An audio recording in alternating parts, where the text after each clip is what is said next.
Telugu Desam party అధికారంలోకి రాగానే రైతులకు పెద్దపీట వేస్తామని ఆ పార్టీ జాతీయ ప్రధాన కార్యదర్శి పీలేరు సెగ్మెంట్ ఇన్ఛార్జ్ నల్లారి కిషోర్ కుమార్ రెడ్డి అన్నారు. రైతు కుటుంబాలపై ఉన్న అప్పులు దేశంలోనే ఆంధ్రప్రదేశ్ అగ్రస్థానంలో ఉందన్న ఆయన రైతు ఆత్మహత్యలో రాష్ట్రం దేశంలోనే 3వ స్థానంలో ఉందన్నారు.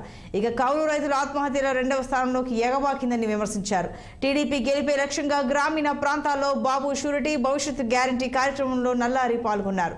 పీలేరు మండలంలోని మేకవాణి కాలువ, బోడుమల్లు వారిపల్లి, గద్దగుంటపల్లి, మొరవ వడ్డిపల్లి పలు గ్రామాల్లో పర్యటించి రైతుల సమస్యలను అడిగి తెలుసుకున్నారు. అలాగే తెలుగుదేశం పార్టీ ప్రవేశపెట్టిన పథకాలతో ఇంటింటా వివరిస్తూ కరపత్రాలు పంచారు. సాగునీటి ప్రాజెక్టులు నిర్వీర్యం చేస్తూ వ్యవసాయం రంగాన్ని జగన్ సంక్షోభంలోకి నెట్టారని కిషోర్ కుమార్ ఆవేదన వ్యక్తం చేశారు. 5 ఏళ్ల అధికారంలో ఇప్పటి వరకు రాష్ట్రంలో 4,000కు పైగా అన్నదాతలు ఆత్మహత్యలకు పాల్పడ్డారని పేర్కొన్నారు. రైతులకు నాణ్యమైన ఉచిత విద్యుత్ అందించింది టీడీపీ అని తెలిపారు. తాము అధికారంలోకి వచ్చాక ప్రతి ఏటా రైతుకు 20,000 రూపాయల చొప్పున ఆర్థిక సాయం అందించి అన్ని విధాలుగా ఆదుకుంటామని హామీ ఇచ్చారు నల్లారి.